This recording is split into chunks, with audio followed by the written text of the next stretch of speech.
piece of pie, right? I said we will spend a few hours today on the first few minutes of your presentation. Why? Because they are the Lego blocks. You do these steps well consciously, you build unconscious rapport with the audience, and they will pretty much within reason follow you every step of the way until you close your presentation out. That's why we do them. The next one is about saying something. As Lenore just pointed out, it feels uncomfortable to her or unnatural, I forget the word, because there are no words coming out of the mouth. And these steps, like the 11 keys to presentation mastery, all flow into each other. These steps kind of generally just flow into each other. They're not strictly step by step by step. There are 3 things that you will say. The first one is, no surprise, welcoming words. Then you'll say some words of appreciation.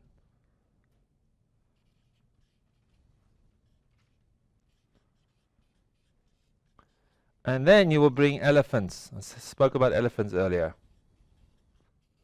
Then you'll bring elephants into the room. Does anybody remember what I said this morning when I welcomed you? After I did the smile and the welcome gesture, does anybody remember the words I used next?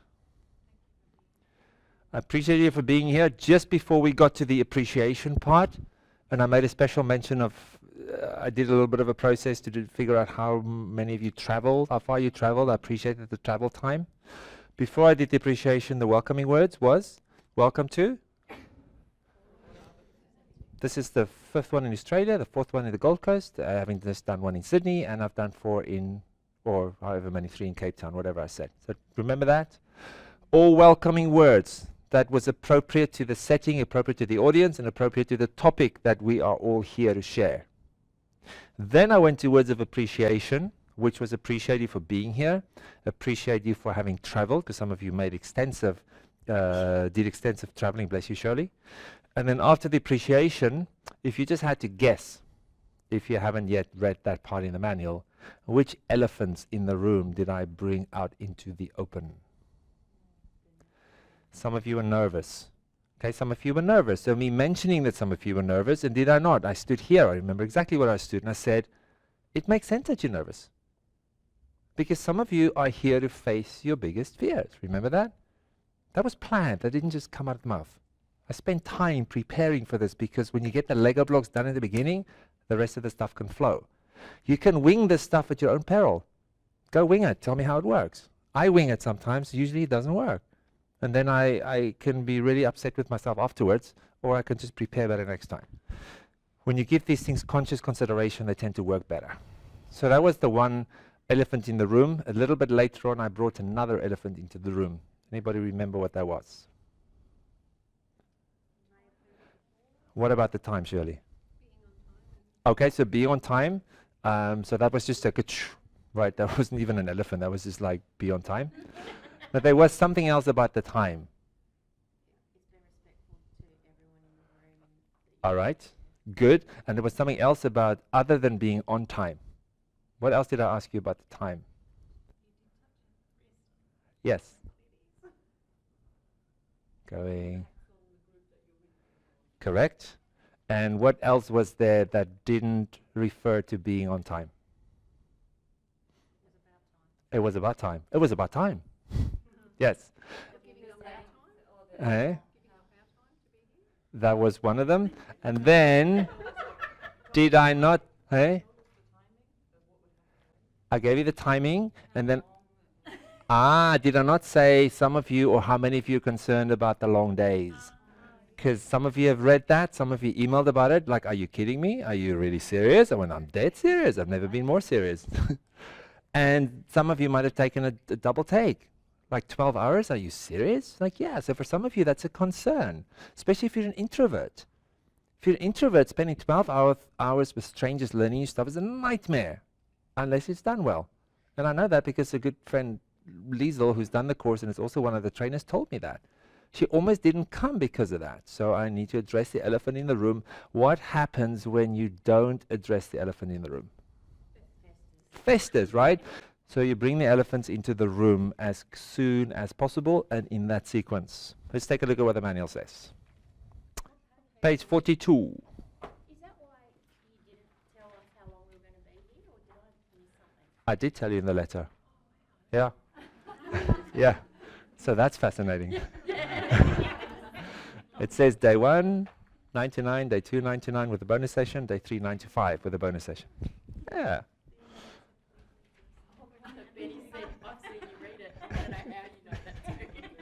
Yes. So some of you were potentially or maybe surprised that I could tell if you've actually read it. I use something called MailChimp as my mail service, and MailChimp can tell me who I've sent it to and when, and if you've opened it or not. And by if you opened it, I imagine you've read it. If you opened it and closed it, well, then you're an interesting person, and I want to get to know you better. So page 42, smile, right? You all know how to smile, so just do it. Gets easier with time. The more relaxed you are, the more fun you have, the more confident you are. Remember all that stuff. Here's a smile. It's very simple. It takes a nanosecond. Physical welcome gesture. Do the thing that works for you. Experiment. You're going to go into groups very soon and do this. Experiment trying different things, getting feedback from the audience. How does that land? How does that feel? Appropriate to the setting. I spoke this morning about walking into the boardroom with white 55-year-old men going, high five. Not a good idea necessarily unless they work for the High Five Corporation, in which case it's a good idea. Right? You want to be appropriate for the situation. You want to also be, not appropriate, it says appropriate, for yourself.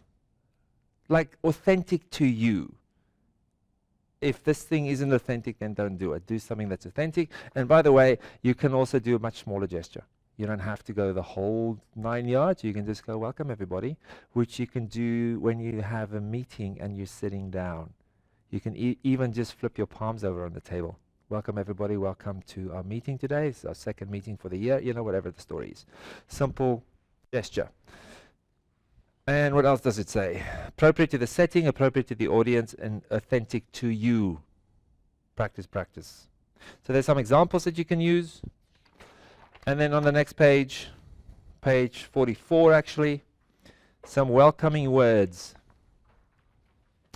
Something specifically related to your audience. I welcomed you to fall in love with presenting. Can you turn the aircon down a little bit, please? It's like an oven in here for me. Thank you. And perhaps could it go more? Okay, good. Appropriate to the audience. Tailor this as best you can. If you are speaking to a group of mothers, and you know they're all mothers, they're here in the mothers group, why wouldn't you say welcome mothers? Okay, it speaks directly to them as opposed to welcome everybody or welcome people, which is probably the worst thing you can call your audience is people. If you're speaking to a group of managers, welcome management or welcome senior managers or welcome whatever, therapists, welcome massage therapists. Make it appropriate for them. That's part of your welcoming words. The reason that they are there. Why is that important? It affirms why they are there. What was the last bit, Mel? It's like it's inclusive. You're like, yeah. Totally. I mean, stating the obvious, a lot of what we do is stating the obvious, and it builds rapport. Also, somebody could be in the wrong meeting. So you're like, oh, no, I am here for the knitting club. Well, that's next door, buddy, as it was last week.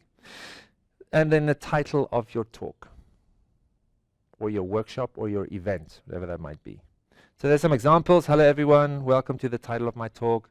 Hello, managers. Hello, mothers. Hello, this. Hello, that. Welcome to title of your talk, your presentation.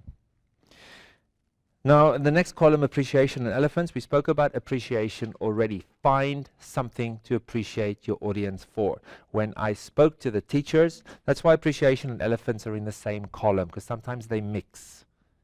I said to them, I understand, or I was told that you all have report cards on your desks and you have a lot of work to do. That's why I really appreciate you coming to this course over the next few days. It was appreciation and elephant. They were all thinking it.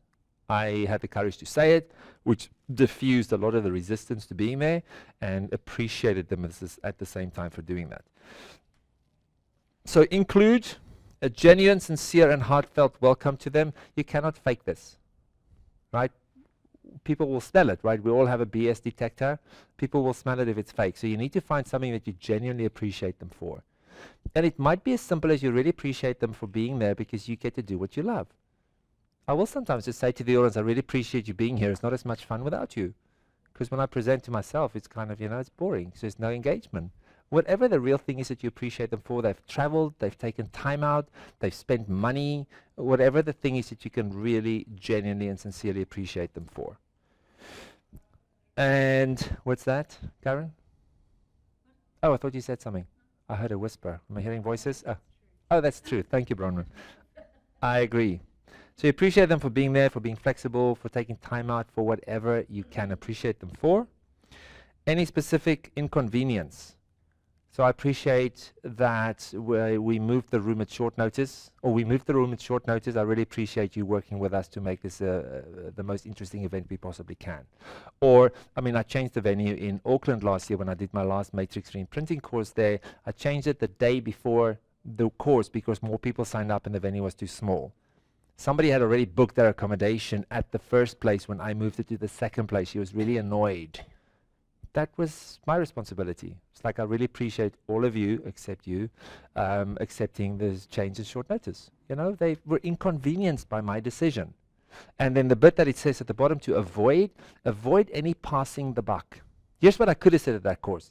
I appreciate you all working with me to move to the new venue, but the thing is that other venue was too small, so that's just the way life goes sometimes. How appreciated do you feel in this moment? Probably not very, because I've said something and then I added a but for a start, and then I made an excuse. Or I appreciate you all waiting because we couldn't find the key initially, but you know, I did speak to the hotel and they were late, so, right? Not very appreciative, is it? Anything to pass the buck, rather take responsibility. What did I say this morning about the one black manual? Yeah, okay, so you got a freebie. What did I say about me and the black manual, the black and white manual? I took... Exactly. Do you get, that's not your problem that somebody signed up late, that's mine. I could have printed 2 or 3 or 4 or 10 extra. I didn't, I chose not to. So I take responsibility for that. It wasn't a self-flagellation either. It was just a very simple acknowledgement. And because I really would have liked it to be color, I wanted to offer a very simple gesture. So I did. And that's how it is. So anything that indicates you'd rather be somewhere else, we spoke about that earlier today. You know, thanks for coming at lunchtime. I mean, you know, I can't remember when last I had a lunchtime. Yeah, okay, we don't really care. Can you just do your talk and appreciate me for being here at lunchtime, please? Then we can move on as friends. But don't come with your story, sob story about not having had lunch or wanting to be somewhere else. You know, a day like today, like you, I'd probably rather want to be on the beach. No, then get yourself something else to present on so that you're passionate enough to love what you do. Common sense? Yes. So there's some examples. Stuff to avoid on page 45. Avoid passing the buck. Avoid any poor me stuff. And avoid anything that indicates that you would rather be somewhere else. Because that is just plain stupid. There's a bigger question for me around self-deprecating humor, which the Brits that I love, I lived in England for 17 years, that I love British people, I love the British accent, I love the culture, I love living there, I love the countryside. The one thing I didn't particularly appreciate about them is the self-deprecating humor. Because there's something about it that can be off. It's a little bit like Karen's comment about a drawing sometimes. I'm always curious, what's under that? What's under the comment about I'm so rubbish? And sometimes we try and pass that off as humor, and I'm still curious about what's under that. What's the self-belief that drives that type of behavior? So unless you are very good at comedy, which some of you might be, I'm not a comedian, avoid that sort of self-deprecating stuff. It's not for me setting the example that I want you to follow. Right, so one of the bits of feedback I gave Fiona after she did her presentation was to avoid the word but, because I expect you to avoid the word but, so we can't stand up here and use the word but and tell you not to. Right, we have to do our work and practice, practice, practice. But I think is a word that for the most can be eliminated from the English language, and we will get along fine with the word and instead. What was I saying before that? I'm seeing these blank eyes. Thank you, Fiona. Anybody else? Self-deprecating humor. Be careful with it. Be conscious of it. Why would you want to do that to yourself or your talk? This will probably be one of the worst talks you've ever been to, but not to worry. It'll be over soon. Well, exactly. Exactly. So I was kind of curious about your talk until you told me it was going to be rubbish. Now I'm like, Why did you even show up? Stay at home. I have enough rubbish PowerPoint presentations where I work. This is a true story. You're going to go to page 46 in a minute. In your groups, group of 4 and 4 and 5, go to different groups. Go to people that you know the least, if that's still possible. You're going to go into your groups. You're going to spend some time on your own on page 46.